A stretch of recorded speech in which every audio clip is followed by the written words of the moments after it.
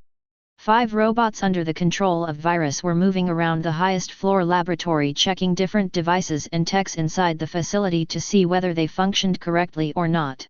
There was an upright big, cylindrical in shape, see-through glass tube filled with green liquid inside, with bubbles floating from the bottom to the top constantly. This was the place Virus's body was going to be made. There were other technologies and devices in the lab like advanced computers with floating 3D screens over them. From outside it seemed the computers were functioning by themselves and different things like codes were automatically being written, only that wasn't the case, Virus was in control. After double-checking everything, Virus started the genetic works to make its new body. Now it's time to work. Let's think about what kind of face should I design for myself, as it's a mask that's gonna be stuck to me for the rest of my life and forever. I need to be very careful in designing it. Virus continued the self-thought. First the height should be 187 centimeters as that's the best height for men, but more importantly because the numbers 7 and 8 are my fave numbers, plus a trained body with muscles and abs, but with no excessive muscle, the perfect muscled body should be it. Second, the color of my hair, I like silver hair it is. While thinking and deciding about the features of its body, different codes were being written in the computer screens while simultaneously the 5 robots were working without stop, adding different things to the big glass tube or pushing different buttons in different tools. What kind of hair? I want a hair that's wavy and messed up, a silvery messed up wavy hair. The color of my eyes should be just one color is too boring. Let's see, yep, that's it. A little around the pupils will be gold, while going further from them it would turn clear blue, like clear limpid sea water through which you can see the bottom. Yes, the middle parts should be like that, and at the end of irises, the outer circles of irises should be clear gray. Now the lines and patterns inside the irises should be like waves storming inside the sea hitting the seashore, only the seashore here is the black pupils. Okay. Like this my eyes is going to change color in different places with different lights and also in different clothes too. The colors are going to be seen different. The type of eye, hooded eyes is perfect and the muscles around it should be so when I smile my eyes should be almost closed, making it seem like my eyes are smiling with me too. Let's place a little mole too right under the right side of my right eye. My eyelashes should be long too. Ha ha ha, I'm enjoying this too much. I'm gonna make the most handsome face. The skin color and quality should be Korean white with a really smooth quality to it, and my nose should be in ideal form and shape, not too small nor big. It should be a refined type, a little smaller than medium nose, that's it. The eyebrows. I bet natural straight eyebrows with a little upwardness is going to be godlike for this face and features. The lips should be thin and both the upper and lower lips should be of the same size. Oh, let's not forget dimples too. Let's put an Indian dimple on only the left side of my face, which is a dimple that shows on a lower place than left side of my left eye on the cheek. One dimple there. This'll make my image innocent but naughty at the same time. Let's put mouth corner dimples too on each lower side of the mouth, and at last long dimples on each side of the mouth, but it should not be too long, just the most natural one which will make me give a soft, mature, and sexy vibe at the same time. Okay, this is it. Now the me smiling and the me not smiling will give complete different vibes. Ha ha ha, I feel like I'm overdoing this a little, but whatever. And at last the chin should be a diamond type chin but with golden ratio, the most perfect chin. Done. Ha ha ha ha ha, this face is gonna be epic, the most perfect face ever. Oh, I'm gonna be such a lady killer. Well, everything's ready now, I just need to put what age should my body be at and then it's done. After couple more months I'm gonna have my own body.